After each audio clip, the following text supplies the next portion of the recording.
hanya untuk memuliakan nama Tuhan, dan hanya untuk mencari kebenaran firman-Mu Bapa. Karena kami percaya bahwa kebenaran-Mu lah yang akan memerdekakan setiap kami. Karenanya Tuhan Yesus, saat ini kami mau membuka hati kami untuk mendengarkan firman-Mu. Berbicaralah kepada setiap kami, urapi hamba-Mu, urapi setiap umat-Mu tanpa terkecuali Tuhan. Nyatakan kuasa-Mu melalui firman-Mu ini Bapa. Karena kami percaya bahwa firman-Mu ini berkuasa untuk membebaskan setiap kami dan mengubahkan setiap kami. Di dalam nama Yesus Kristus kami bukan hanya menjadi pendengar firman-Mu, tapi kami dapat menjadi pelaku firman-Mu yang memuliakan nama Tuhan. Dalam nama Yesus kami siap untuk mendengarkan firman-Mu. Haleluya. Amin.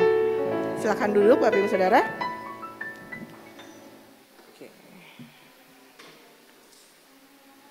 Selamat pagi atau siang ini ya. Selamat pagi menjelang siang. Shalom semuanya. Saya izin buka masker ya Bu Gem.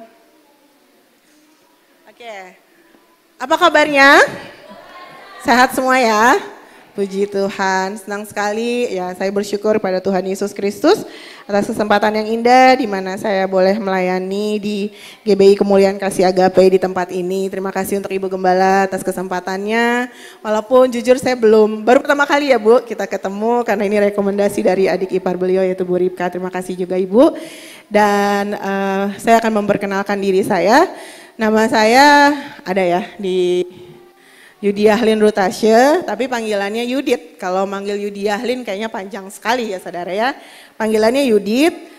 Saya gembala jemaat juga di GBI New Heart yang ada di Blok M Square. Setiap sore jam 4 dan apalagi ya. Saya sudah menikah dengan saat ini saya bersama dengan suami saya dan anak saya yang pertama, juga ada anak rohani saya di sana. Anak saya ada 2 saudara, yang pertama laki-laki, yang kedua perempuan, tidak ikut. Itu saja ya perkenalannya ya. Oke, siang hari ini saya akan menyampaikan firman Tuhan dengan judul Hidup yang Berharga. Nah, bicara tentang hidup yang berharga saudara, kenapa saya mau sampaikan hal ini? Karena banyak dari antara orang-orang yang percaya maupun yang tidak percaya, ya, kalau orang-orang yang tidak percaya kita tidak perlulah bicara tentang mereka gitu ya, karena mereka tidak mengenal Tuhan. Tetapi sayangnya banyak dari antara orang-orang Kristen, orang-orang yang mengaku mereka percaya kepada Tuhan, tapi mereka menyia-nyiakan hidup mereka. Ada enggak orang-orang yang seperti itu saudaraku? Ada enggak? Banyak. Ya, banyak orang-orang yang seperti itu saudara. Mereka mengaku diri mereka Kristen, pengikut Kristus, tetapi sayangnya mereka menyia-nyiakan hidup mereka. Dengan alasan bahwa kan Tuhan kasih kehendak bebas sama kita untuk melakukan apapun yang kita mau. Ya benar, Tuhan kasih kita kehendak bebas untuk melakukan apapun. Tapi bukan berarti kita harus hidup semau-maunya kita. Nah, kita sama-sama belajar saudaraku, mengapa hidup kita ini adalah hidup yang begitu berharga. Dan mengapa kita sebagai manusia kita begitu berharga di mata Tuhan. Jawabannya adalah karena Tuhan Yesus. Oke, boleh next. Mengapa hidup ini berharga saudara? Karena Tuhan Yesus yang telah menebus hidup saudara dan saya di atas kayu salib. Itu jawabannya. Kristus yang telah menebus hidup saudara dan saya. Nah, oleh karena itu saudara, dari pihak Tuhan, Tuhan telah memberikan nyawanya bagi saudara dan saya. Kita yang harusnya, saudara tahukah? Oke, sebelumnya mari kita baca dulu saudara, ayatnya di dalam 1 Petrus 1 ayat 18 sampai 19 saudara. Demikianlah firman Tuhan, sebab kamu tahu bahwa kamu telah ditebus dari cara hidupmu yang sia-sia, yang kamu warisi dari nenek moyangmu. Itu bukan dengan barang yang fana, bukan pula dengan perak atau emas, melainkan dengan darah yang mahal, yaitu darah Kristus yang sama seperti darah anak domba yang tak bernoda dan tak bercacat. Berarti dengan kata lain saya katakan sekali lagi saudara, bahwa hidup kita begitu berharga, karena harusnya kita yang mati karena dosa, tetapi kita beroleh hidup yang kekal karena apa? Karena penebusan Kristus saudaraku. Kita tahu semua bahwa ketika manusia jatuh dalam dosa, di dalam Kejadian 3 ketika Adam dan Hawa jatuh dalam dosa, maka natur dosa itu otomatis ada pada kita. Sehingga di dalam Roma 3 ayat 23 dikatakan karena itu setiap manusia telah kehilangan kemuliaan Allah, telah berbuat dosa dan telah kehilangan kemuliaan Allah. Tetapi syukur kepada Allah karena kasih-Nya yang begitu besar kepada setiap orang yang percaya kepada Tuhan. Dia berikan anaknya yang tunggal, yaitu Tuhan Yesus Kristus, untuk mati di atas kayu salib bagi saudara dan saya. Sehingga kita yang harusnya binasa, kita tidak binasa saudara. Sehingga kita yang harusnya hidup dalam dosa, kita yang tadinya hamba dosa menjadi hamba kebenaran saudara. Dan bicara tentang itu saudara, bahwa Yesus bukan hanya menjadi juru selamat saudara dan saya. Karena keselamatan itu bukan hanya berarti saudara kita dapat menerima keselamatan yang Yesus berikan dan masuk ke dalam surga untuk hidup kekal selama-lamanya. Tetapi lebih daripada itu, keselamatan berarti bahwa Kristus memindahkan kita dari kehidupan kita yang lama, dari kehidupan kita yang penuh dengan kegelapan menuju kepada terangnya yang luar biasa. Dan keselamatan juga berarti bahwa kita dipindahkan kembali kepada rancangannya yang semula, yaitu serupa dan segambar Allah. Bukankah ketika Kristus menciptakan saudara dan saya, dia katakan di dalam Kejadian 1 ayat 26, marilah kita menciptakan manusia serupa gambar kita. Ini yang harus kita pahami dengan benar terlebih dahulu saudaraku. Bahwa saudara dan saya ini begitu berharga. Bahwa identitas kita ini awalnya kita diciptakan serupa gambar Allah saudara. Tetapi karena dosa membuat segalanya menjadi buyar saudara. Tapi kita bersyukur bahwa kita semua yang telah menerima Kristus sebagai Tuhan dan Juru Selamat. Kita semua yang telah percaya kepada Kristus seharusnya kita adalah hamba-hamba kebenaran dan tidak lagi hidup di dalam dosa saudara. Nah respon yang benar untuk memahami hidup ini saudaraku. Untuk benar-benar menghargai betapa hidup ini sudah Yesus berikan sebagai ganti nyawanya saudaraku, masih ada ayatnya. Dia tebus kita bukan dengan barang yang fana saudara. Tapi dengan apa? Dengan darahnya sendiri. Pernahkah saudara bayangkan bahwa harusnya aku yang disalib? Harusnya aku yang ada di sana. Mungkin setiap kali saudara melakukan perjamuan kudus, firman-Nya katakan bahwa setiap kali kamu melakukan perjamuan kudus menjadi peringatan akan aku. Tetapi saya rindu bahwa kita mengingat akan kematian Kristus, akan salib Kristus bukan hanya 1 bulan sekali setiap awal bulan ketika engkau melakukan perjamuan kudus. Tapi setiap detik kehidupanmu, setiap menit kehidupanmu, setiap hari engkau harus mengingat akan pengorbanan Yesus. Karena semakin engkau memahami akan pengorbanan Kristus, semakin engkau akan mengasihi Kristus lebih lagi. Dan semakin engkau akan benci akan dosa. Nah saudara, ada 3 hal yang mau saya sampaikan berkaitan dengan hidup yang berharga ini saudara. Bicara tentang hidup yang berharga, respon yang benar yang pertama adalah bahwa hidup ini, boleh next. Oke, yang pertama adalah karena hidup ini adalah sebuah perjalanan iman bersama dengan Tuhan. Apa saudara? Oke, 1, 2 ya. Hidup ini apa? Hidup ini adalah. Nah, inilah yang menjadi pembeda antara kita, orang-orang yang percaya kepada Tuhan, yang mengenal Tuhan dengan orang yang tidak percaya, tidak mengenal Tuhan, saudara. Perbedaannya di sini. Kalau sebelum mengenal Tuhan, mungkin kita memahami hidup ini hanyalah sebuah perjalanan, titik.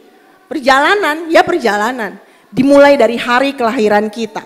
Dimulai ketika kita lahir ke dunia seperti ya seorang bayi ya saudara ya.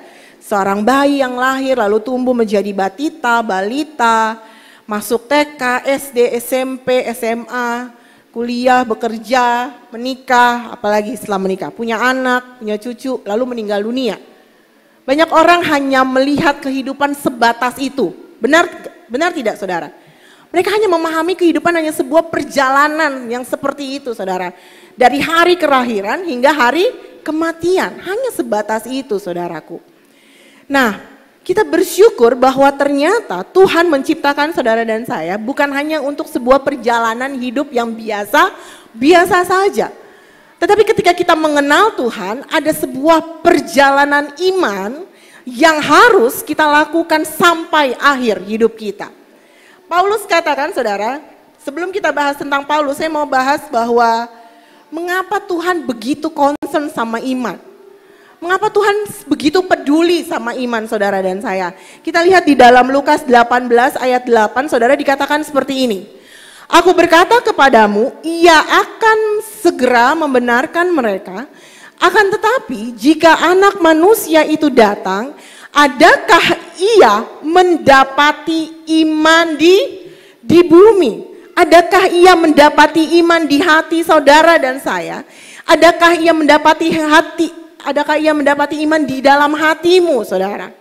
Ketika hari terakhir, Tuhan tidak pernah bertanya, Tuhan tidak pernah bertanya, berapa jumlah hartamu, apa jabatanmu, status pendidikanmu, apakah engkau sudah menikah atau belum? Tuhan tidak bertanya hal-hal seperti itu, saudara.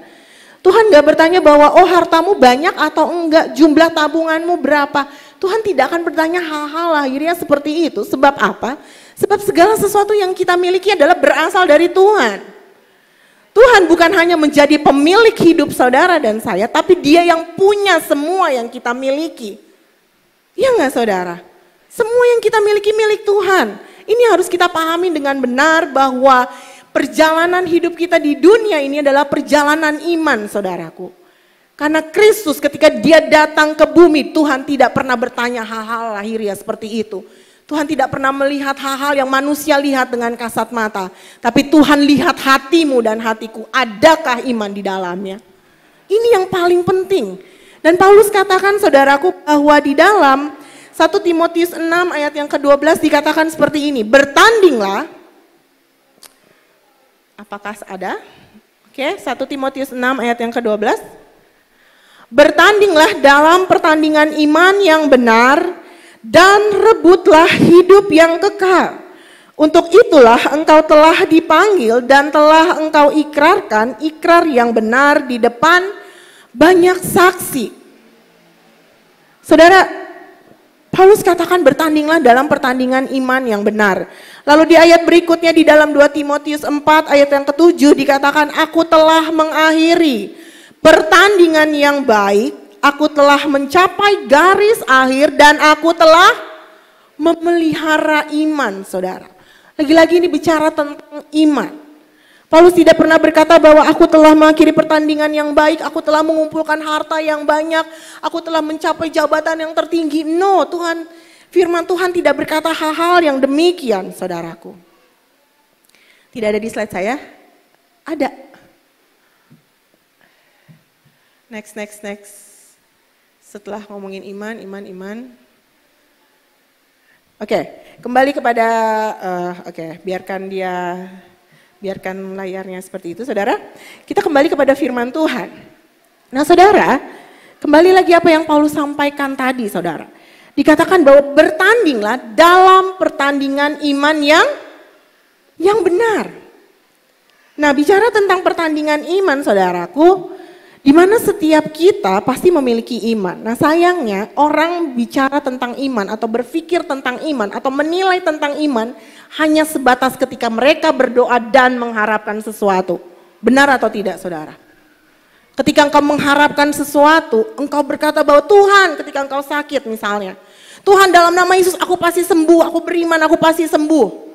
Tapi ketika engkau tidak sembuh-sembuh, lalu engkau mulai berkata bahwa, wah Tuhan salah nih. Pernahkah saudara seperti itu?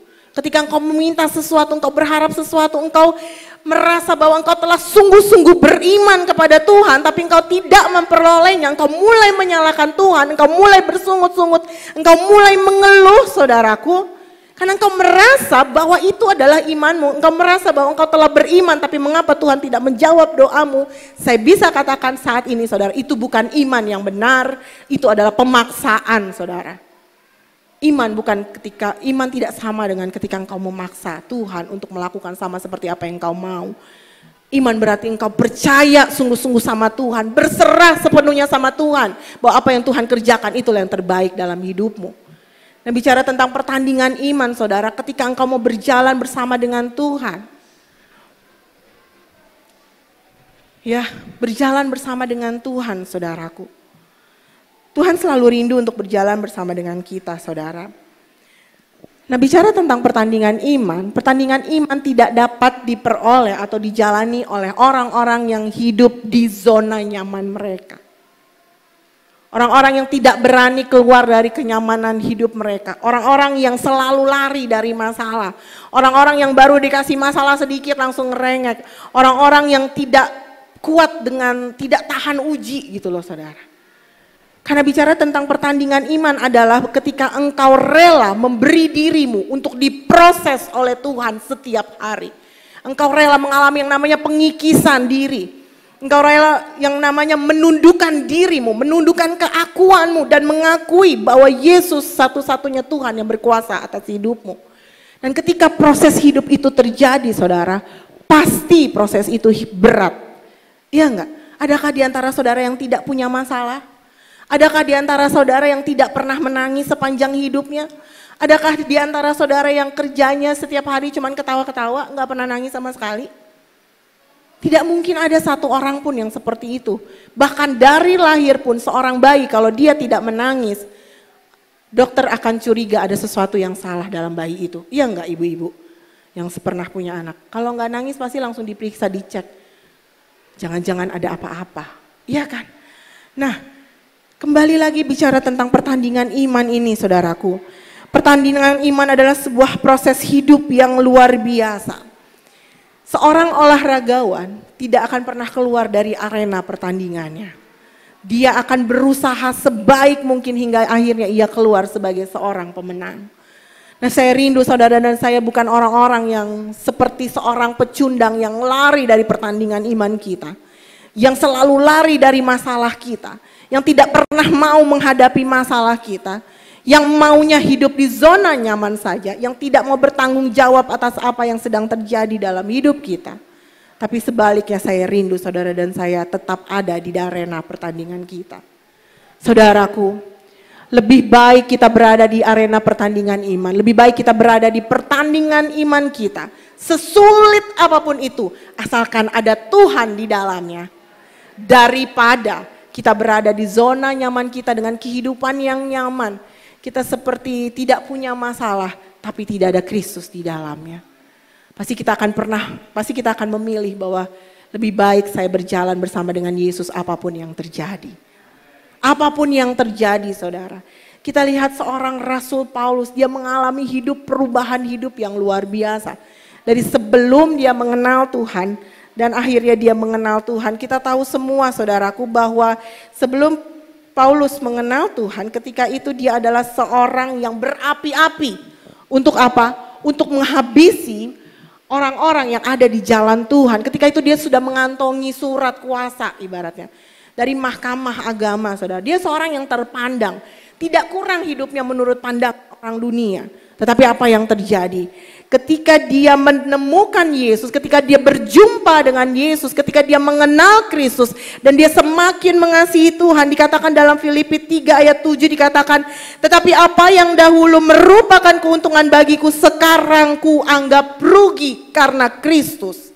Karena pengenalan akan Kristus lebih mulia dari segalanya. Karena itu dia katakan tadi apa? Aku telah mengakhiri pertandingan imanku dengan baik. Apa yang tidak dilalui oleh seorang Rasul Paulus ketika dia mengenal Tuhan saudara? Apa yang tidak dilalui atau dijalani oleh Rasul Paulus saudaraku? Di penjara berkali-kali, didera, karam kapal, dia mengalami penganiayaan yang luar biasa ketika itu sebagai seorang Rasul Kristus. Tetapi dia tetap mengucap syukur, dia tetap menulis kitab-kitab surat-surat yang kita baca saat-saat ini di dalam perjanjian baru saudara. Bahkan ada 4 kitab, 4 surat yang dia tulis ketika dia berada di dalam penjara itu Galatia, Efesus, Filipi, dan Filemon saudara. Bahkan Filipi saudara disebut kitab sukacita. Kenapa? Karena isinya bagaimana Paulus tetap bersukacita dan bersyukur meskipun dia menulisnya ada di dalam penjara. Bagaimana dengan kita? Apa yang kita lakukan ketika kita sedang dalam proses hidup yang luar biasa? Keluhankah yang keluar dari bibir mulut kita? Apakah kita orang-orang yang senantiasa menyalahkan Tuhan ketika masalah demi masalah terjadi dalam hidup kita? Saat ini saya mau sampaikan kepada saudara dan saya, jangan pernah lagi menyalahkan Tuhan. Jangan pernah lagi mengeluh, jangan pernah lagi bersungut-sungut seolah-olah bahwa Tuhan yang bertanggung jawab atas segala yang buruk yang terjadi dalam kehidupanmu. Tuhan tidak pernah bersalah. Tuhan tidak pernah bersalah. Kalaupun Tuhan izinkan sesuatu yang buruk terjadi dalam hidupmu, karena Tuhan ingin mengubahkan hidup saudara dan saya. Tuhan ingin mengubahkan hatimu, Tuhan ingin memulihkan hatimu, Tuhan ingin memulihkan hidupmu saudaraku, supaya semakin hari semakin berkenan di hadapan Tuhan.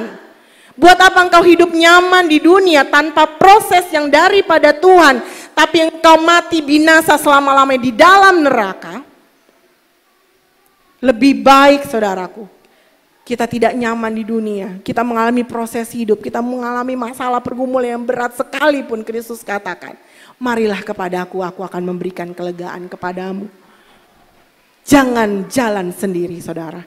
Pertandingan iman bicara bahwa ketika engkau berjalan bersama dengan Tuhan, engkau tetap percaya, meyakini teguh bahwa hanya Tuhan satu-satunya yang sanggup untuk menolongmu. Sehingga apa? Semakin hari engkau akan semakin bergantung sama Tuhan. Engkau tahu bahwa tanpa Tuhan aku gak bisa berbuat apa-apa. Amin saudara.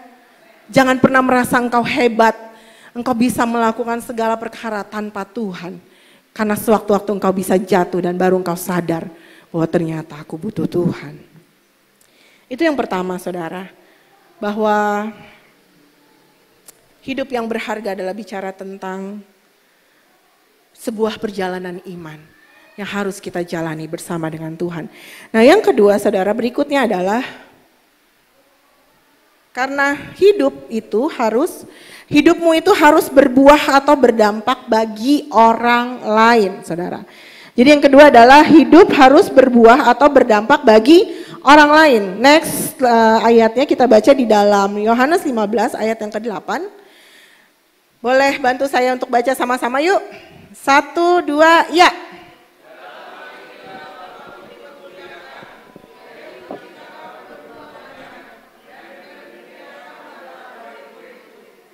Oke, terima kasih. Dikatakan apa? Kalau kamu berbuah banyak, dibilang apa? Memuliakan? Memuliakan siapa saudara? Kalau kita berbuah banyak, siapa yang dipermuliakan? Bapa di surga.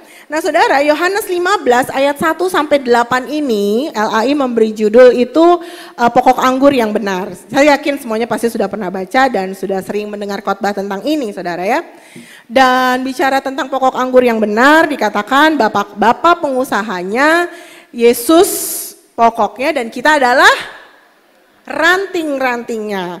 Nah ternyata sebagai ranting saudaraku, kita harus melekat sama pokok anggur itu supaya bisa tetap hidup, ya kan? Bisa tetap hidup dan akhirnya berbuah.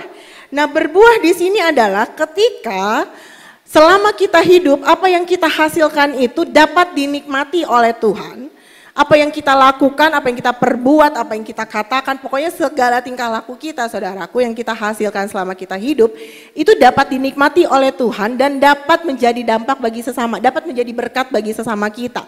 Karena menjadi berkat bagi sesama bukan berarti bukan hanya bicara tentang ketika saya kasih uang kepada Bapak WL misalnya, lalu saya bisa jadi berkat, enggak.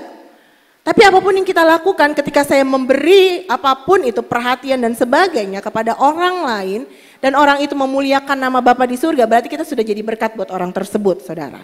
Dan ada banyak hal yang bisa kita kerjakan dalam hal itu saudaraku. Kita lihat ketika Petrus ya, dia berjumpa dengan seorang yang lumpuh ketika itu. Dia katakan apa? Emas dan perak tidak ada padaku, demi nama Yesus berjalanlah. Ketika itu saya katakan Kristus Petrus maksud saya telah berbuah. Telah menjadi dampak bagi orang tersebut saudara, walaupun dia tidak mengenal. Nah banyak di antara kita saudaraku tidak memiliki sifat peduli satu sama lain. Manusia semakin hari, bukan cuma dunia yang semakin jahat, tapi manusia pun semakin jahat atau baik saudara? Semakin jahat. Kalau saudara nonton berita atau kalau saudara baca di handphone saudara gitu ya, berita-berita yang ada, saudara di Detik atau di Kompas di mana-mana, saudara dapat membaca bahwa semakin hari orang semakin jahat. Orang bisa bukan hanya mencuri, orang bisa membunuh, bahkan membunuh dengan kejam. Begitu banyak kejahatan yang terjadi di muka bumi ini saudara. Nah firman-Nya katakan yang baik akan semakin baik, yang jahat akan semakin jahat. Pilihan ada di tangan saudara dan saya. Kita mau jadi orang-orang yang seperti apa? Kita mau jadi orang yang semakin baik atau kita mau jadi orang yang semakin jahat? Kalau kita mau jadi orang yang semakin baik, mau tidak mau kita harus hidup di dalam Kristus, melekat erat pada Kristus, hidup oleh Roh supaya kita tidak menuruti keinginan daging, sehingga ketika kita hidup oleh Roh maka buah Roh lah yang akan kita hasilkan.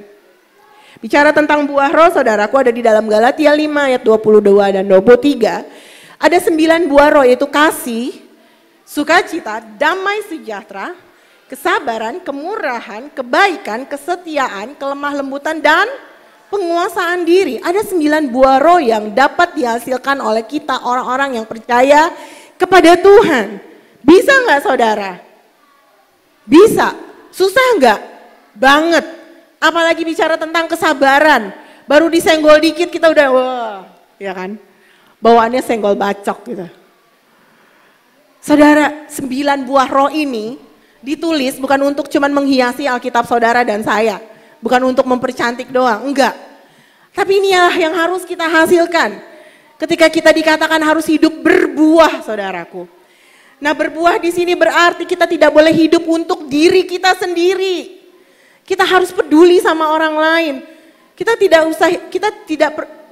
jangan jadi orang-orang yang hanya hidup hanya untuk diri sendiri dan hidup hanya untuk keluarga kita. Tapi kita harus menjadi dampak bagi orang di luar rumah kita juga, saudara. Ya enggak, saudara? Jadi ketika banyak orang seperti ini, saudara, saya teringat bagaimana Rasul Paulus ketika di dalam surat 1 Korintus dia berikan contoh gitu ya kepada jemaat di Korintus ketika itu bahwa yang kaya harus memperhatikan yang lemah, ya kan, supaya terjadi keseimbangan, yang kuat memperhatikan yang lebih lemah, yang kaya lebih memperhatikan yang miskin dan sebagainya, saudara. Inilah berbuah itu, saudara. Maaf saya harus katakan, kalau engkau hidup hanya untuk dirimu sendiri, engkau tidak usah hidup. Kalau saudara hidup hanya untuk dirimu sendiri dan semakin hari engkau semakin egois, mementingkan kepentinganmu sendiri, asalkan aku bahagia, aku mau melakukan dan sebagainya, tidak pernah peduli sama orang lain, lebih baik saudara tidak usah hidup. Saudara tahu sapi? Tahu? Lebih berguna sapi daripada orang-orang yang tidak bisa berguna buat orang lain. Iya enggak, saudara? Sapi dagingnya bisa dimakan, susunya bisa dinikmati, bahkan buntutnya aja kalau jadi sop buntut mahal harganya. Ya enggak, Bu Ripka? Mehong, mahal. Jadi, masa iya manusia kalah dari sapi sih? Halo? Saya sedang tidak membandingkan saudara dengan sapi, enggak. Manusia jauh lebih mulia diciptakan oleh Tuhan, ya enggak, Bu Gem? Jauh lebih mulia, jauh lebih berharga, jauh lebih dikasihi. Masakan kita sudah diciptakan sedemikian rupa kita tidak mau menjadi dampak bagi orang lain? Masakan kita tidak mau menghasilkan buah bagi kemuliaan nama Tuhan? Masakan kita tidak mau menjadi berkat bagi orang lain, saudara? Bagaimana caranya? Banyak sekali hal yang bisa kita kerjakan. Engkau lihat status WA. Orang-orang yang ada di handphonemu atau di sosial media kalau mereka lagi sakit, oh lagi di rumah sakit. Kau mulai bisa chat, mungkin kau nggak bisa mengunjungi, cepat sembuh ya, aku doain semoga cepat sembuh. Atau ketika engkau melihat teman-temanmu lagi mulai punya masalah, kenapa? Kamu bisa berbagi cerita, tapi bukan untuk aku ceritain nama orang lain, enggak. Cerita orang lain, cerita seseorang, bukan untuk bahan gibahan ya. Saudara tahu gibah? Bukan untuk jadi bahan gosip, enggak. Tapi untuk didoakan. Atau apa? Saudara melihat, oh papahnya meninggal dunia di rumah duka ini. Cobalah kalau sempat aku datang ya, aku kunjungi. Oh suaminya meninggal, oh istrinya meninggal, oh kakaknya, iya kan? Saudara pikir itu cuma tugas Bu Gembala saudara doang? Enggak. Iya enggak, Bu? Tugas saudara dan saya, karena kita semua adalah murid-murid Kristus. Kalau itu semua hanya menjadi tugas kami para pendeta, saudara, ya gimana ya? Saudara nanti dapat berkat apa dari Tuhan? Saudara nggak memuliakan nama Tuhan dong? Ya nggak, saudara? Kalau cuma saya sama Bu Gem aja yang melakukan hal itu, ya enak di kita ya Bu Gem ya. Kita yang menang banyak, ya nggak? Nah saya rindu kita semua, saudaraku, kita yang adalah murid-murid Tuhan, kita semua yang telah ditebus oleh Tuhan, kita menghasilkan buah dalam kehidupan kita. Itu yang kedua. Berikutnya yang ketiga, saudaraku, Yang ketiga, bicara tentang hidup yang berharga. Yang ketiga adalah bahwa hidup ini hanyalah sementara dan ada akhirnya. Nah, tadi di awal saya sudah katakan bahwa banyak orang yang hidup semau-maunya. Apalagi anak-anak muda, benar nggak? Saudara lihat remaja saat ini. Dari SD udah mulai merokok, wah kayak hidupnya enak banget gitu, kayak nggak ada beban gitu ya. Belum bisa cari uang, udah bakar uang gitu. SMP udah mulai pakai narkoba, udah mulai beli gorila. Saudara tahu gorila nggak? Tahu gorila nggak? Mirip kayak ganja, tapi kayak bentuk rokok gitu. Saya tahu hal-hal tersebut saudara karena ya saat ini saya sedang menangani banyak anak remaja-remaja beberapa tahun belakangan ini. Dan rata-rata bermasalah semua gitu. Jadi saya tuh awalnya terbengong-bengong gitu mendengar cerita-cerita anak-anak ini. Masih SMP, SMA sudah maaf ya melakukan seks di luar nikah gitu. Wah anak sekarang Pak, Bu ampun. Kita sampai tercengang-cengang dibuatnya saudara. Dan kembali lagi saudaraku, muda atau tua, saat ini Tuhan mau mengingatkan kepada saudara dan saya bahwa hidup ini ada akhirnya. Hidup ini ada yang namanya akhir hidup saudara. Kalau ada hari kelahiran berarti akan ada yang namanya hari kematian. Dan hari kematian bukan hanya milik bapak ibu, opa oma yang udah usia 70 ke atas. Bukan hanya milik mereka yang usianya 60 ke atas, bukan. Milik saudara dan saya karena kapanpun itu bisa terjadi dalam hidup kita. Firman-Nya katakan bahkan sehasta dari jalan hidupmu saja engkau tidak akan pernah tahu, engkau tidak bisa menambahkannya. Lalu kita merasa bahwa hidup kita akan panjang umur. Lalu kita merasa bahwa oh nanti saja kalau sudah 70 tahun baru bertobat. Sekarang kan masih muda, senang-senang aja. Kan aku masih 20-an, 30-an gitu kan. Saudara kalau semua orang berpikir usia 70 baru bertobat, saya rasa nih ya gerejanya sepi kali ya. Kayak di luar negeri kan ya Bu ya, anak-anak mudanya ya pada santai-santai aja gitu. Isinya cuma orang-orang tua, mungkin mereka berpikiran seperti itu. Tuhan cuma manggil orang-orang yang sudah lanjut usia saudara. Berarti saya masih ada 28 tahun lagi dong. Terus ngapain saya jadi pendeta gitu kan? Saudara ngitungnya, umur saya 42 tahun saudara. Kelihatannya kada mikir gitu. 70 kurang 42 tuh saya bantuin 28 tahun. Nah kalau misalnya gitu ya, saya berpikir seperti itu, lah ngapain saya jadi gembala gitu kan. Mendingan saya hidup enak, nyaman, setiap weekend jalan-jalan, keluar kota, shopping dan sebagainya, ya enggak. Tapi kan tidak seperti itu saudaraku. Hidup ini akan ada akhirnya saudara, apalagi pandemi yang lalu kita melihat bahkan remaja belasan tahun bisa meninggal dunia. Ya enggak? Usia 20-an, 30-an bisa meninggal dunia, berarti kita harus semakin hari semakin bijaksana. Bukan semakin asal-asalan selama kita hidup. Di dalam firman-Nya dikatakan di Mazmur 90 ayat 12 dikatakan ajarlah kami menghitung hari-hari kami sedemikian hingga kami beroleh hati yang bijaksana. Dan di dalam Efesus 5 ayat 15 dan 16 dikatakan, karena itu perhatikanlah dengan seksama bagaimana kamu hidup, janganlah seperti orang bebal. Orang bebal adalah orang yang tidak bisa dikasih tahu, tetapi seperti orang arif, dan pergunakanlah waktu yang ada. Karena apa? Karena hari-hari ini adalah jahat saudara. Hari semakin jahat, dunia semakin jahat. Tetapi kita anak-anak Tuhan semakin hari harus semakin bijaksana. Berapapun usiamu engkau harus semakin bijaksana. Hitunglah hari-hari hidupmu. Bicara tentang akhir hidup kita saudara. Atau bicara tentang hari kematian. Bukan bicara tentang kapan ya kira-kira kita meninggal dunia. Kira-kira tanggal berapa ya kita meninggal? Bukan hanya bicara tentang kapan waktunya saudara. Tapi yang paling penting adalah ketika hari kematian kita tiba, siapkah kita menghadapinya? Siapkah saudara dan saya ketika hari kematianmu tiba? Karena ketika hari itu tiba tidak ada satu orang pun yang sanggup untuk menolaknya. Kita nggak mungkin bisa merengek-rengek, Tuhan jangan sekarang Tuhan, aku masih mau lakukan ini dan itu, aku belum nikah Tuhan, belum punya anak. Nggak bisa dong saudara. Memangnya kita pemilik hidup kita? Bukan kita yang memiliki hidup kita saudara. Karena itu saat ini saya mau ingatkan kepada kita semua, ingatlah akan hari kematianmu. Jangan hanya mengingat hari ulang tahunmu tanggal berapa setiap tahunnya. Tapi ingatlah bahwa suatu hari nanti akan ada saat di mana Tuhan akan menjemput engkau dan aku. Itu yang paling penting.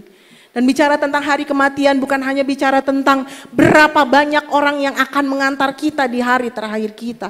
Berapa banyak orang yang akan mengantar kita di pembaringan kita yang terakhir. Berapa banyak atau siapa aja yang datang ke rumah duka melihat kita terbujur kaku. Bukan hanya bicara hal seperti itu. Tapi yang paling penting adalah siapa yang menjemput kita ketika hari itu tiba. Kemana kita akan dibawa, ke surga atau ke neraka saudara. Itu yang paling penting.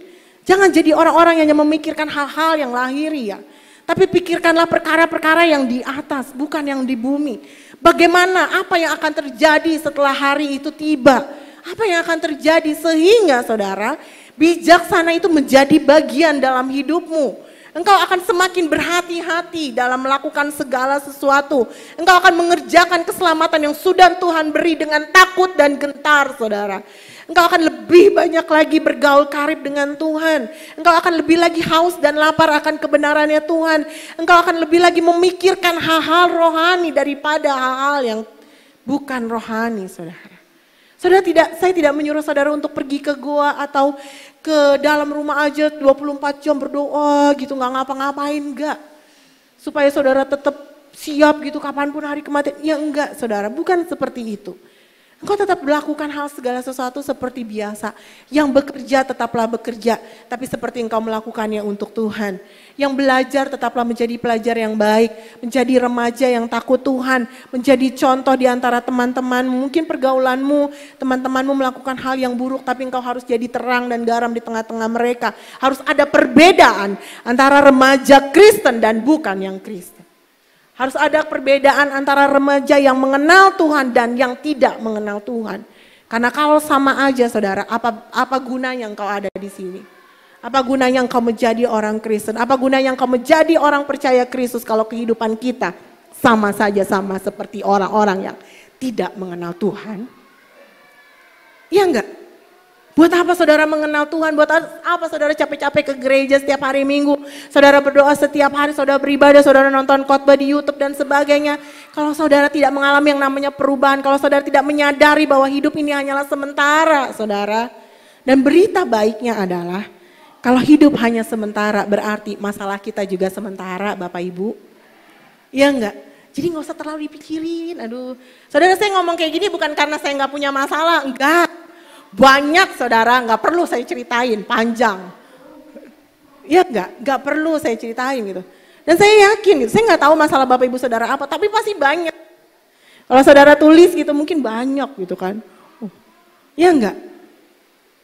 Atau ada yang gak punya masalah saudara? Ada enggak? Anak gadis punya masalah enggak? Pemuda-pemuda ada masalah enggak? Enggak punya ya? Ada yang gak punya? Pasti semuanya punya masalah saudara. Lebih baik kita punya masalah tapi jangan kita yang jadi masalah. Iya enggak? Jangan sampai kita yang jadi masalah buat orang lain saudara. Canda ya saudara ya. Tapi beneran loh, itu beneran, itu gak bercanda. Nah saudara kembali lagi saudara. Hari kematian itu cepat atau lambat pasti akan tiba. Jadi jangan tunggu usiamu 60-an, 70, bahkan 80 baru engkau hidup sungguh-sungguh di dalam Tuhan. Tapi sekarang berapapun usiamu, berilah dirimu untuk tetap erat melekat sama Tuhan. Buat para remaja, pemuda-pemudi yang belum punya hubungan dengan Tuhan, mulai bangun hubunganmu dengan Tuhan. Jangan beriman hanya karena keluargamu sudah Kristen. Banyak anak-anak muda yang ketika ditanya kenapa kamu Kristen? Ya papa mamaku Kristen. Aku lahir brojol udah Kristen. Tapi iman bicara bagaimana engkau memiliki iman pribadi sendiri dengan Tuhan. Iya enggak? Bagaimana hatimu percaya sama Tuhan Yesus, bagaimana mulutmu mengaku dan menerima Yesus sebagai Tuhan dan Juru Selamat. Karena itu saudara, kita diingatkan kembali pada saat ini. Saya sudah berapa menit ya? 37 menit. Saya akan mulai akhiri khotbah saya pada siang hari ini saudara. Ada 3 hal saudara yang sudah sama-sama kita pelajari pada siang hari ini. Bagaimana hidup yang kita hidupi saat ini adalah hidup yang begitu sangat berharga. Jangan pernah sia-siakan hidup. Jangan pernah merasa bahwa hidupmu tidak berarti. Jangan pernah mengakhiri hidupmu kalau Tuhan bilang belum berakhir.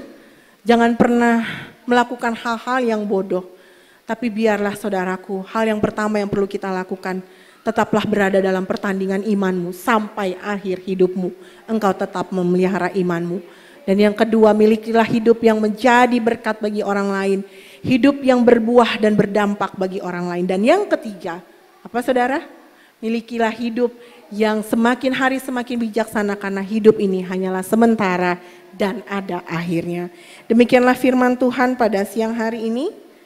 Ajar kami Tuhan untuk menghitung hari-hari kami sedemikian. Agar kami tetap beroleh hati yang bijaksana, semakin hari semakin berkenan di hadapan-Mu.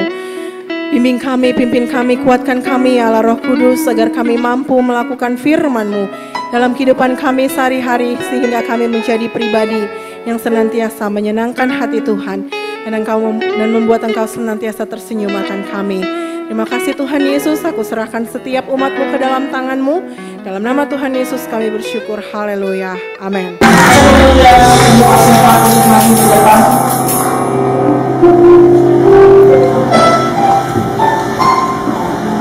Haleluya, haleluya. Bapak di dalam surga, bersyukur pada siang hari ini Bapak. Karena Engkau telah memberkati kami lewat firman yang luar biasa. Bahwa kami sangat berharga di mata Tuhan. Untuk itu Tuhan dapat mempergunakan hidup yang berharga Tuhan. Dengan kami hidup yang bijaksana. Supaya kami boleh menjadi berdampak Tuhan dimanapun kami berada. Dan kami menjadi orang yang bijaksana Tuhan. Hidup di dalam kebenaran-Mu Bapak. Terima kasih dan terima kasih Bapak. Buat hamba-Mu pendeta yang Tuhan menjadi berkat bagi kami pada siang hari ini Tuhan. Materi dan firman yang luar biasa bagi setiap pribadi kami. Supaya kami menjadi orang-orang berdampak. Dimanapun kami Tuhan percayakan Bapak. Supaya kebenaran itu boleh kami bawa Bapak. Supaya kami boleh menjadi tampan Kristus dimanapun kami berada. Karena kami tahu hidup ini adalah perjalanan rohani kami. Dan pada saatnya kami akan menghadap Tuhan. Sehingga kami boleh hidup yang kekal di hadapan-Mu Tuhan. Di dalam nama Yesus kami sungguh bangga kami memiliki Allah seperti Engkau. Terlebih pada zaman ini diberkati dan dikuatkan, diingatkan kembali lewat firman yang luar biasa. Terima kasih dan terima kasih sekali lagi Bapak. Berkati hamba-Mu dengan pelayanannya. Dimanapun hamba-Mu melayani, Ibu ini Tuhan pakai dengan luar biasa. Menangkan banyak jiwa Tuhan. Segala pengembalaannya juga Tuhan pakai dengan luar biasa Tuhan. Nama-Mu dilakukan ditinggikan senantiasa. Terima kasih Bapak, terima kasih Tuhan. Hari ini juga kami berdoa buat membawakan gereja kami diberi kemuliaan kasih agape. Engkau terus berkarya di gereja kami Tuhan. Biarlah firman yang hidup terus di dalam kebenaran dan kebenaran hidup di dalam umat-Mu. Diberi kemuliaan kasih agape. Dengan segala keterbatasan kami Tuhan, mampukan kami menghidupi firman dalam hidup kami Bapak. Supaya kami menjadi umat-Mu yang berdampak dimanapun kami berada. Terima kasih Bapak, terima kasih. Semua program gereja ini Tuhan, kami bawa ke dalam tangan Tuhan. Tanpa Tuhan kami tidak mampu menjalankannya. Tetapi dengan kuasa dan otoritas Tuhan, boleh berjalan apa-apa gereja kami, melalui kepala kami, seluruh pelayan yang ada. Pakai kami dengan segala kelemahan kekurangan kami, supaya kami menjadi umat yang berdampak ya Tuhan. Dalam nama Tuhan Yesus. Dan kami juga berdoa ya Tuhan, buat bangsa kami, bangsa yang mencintai bangsa Indonesia. Kami tetap berdiri di bangsa ini, supaya kami umat percaya boleh berdampak di bangsa ini Tuhan. Bangsa kami bawakan ke dalam tangan Tuhan, supaya bangsa kami boleh bangsa yang merdeka, bangsa yang merdeka dalam kebenaran firman-Mu.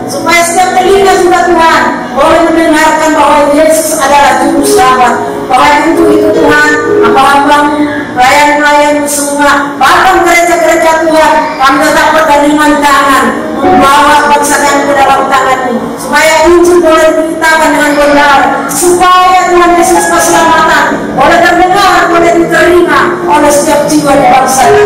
Dan seluruh permasalahan yang ada di bangsa kami ini Tuhan, kami bawa ke dalam tangan Tuhan. Biarlah Tuhan bekerja dengan luar biasa lewat pemerintah kami, yang terpilih lewat Presiden Bapak Joko Widodo, wakilnya bahkan TNI Polri, dan lama-lama bahkan semua aparat pemerintah pakai mereka Tuhan, mengerjakan semua pekerjaan Tuhan dengan takut akan Tuhan, supaya bangsa kami ini Tuhan, bangsa yang takut kepada Tuhan, bangsa yang merdeka Tuhan, bangsa yang memuliakan nama Tuhan.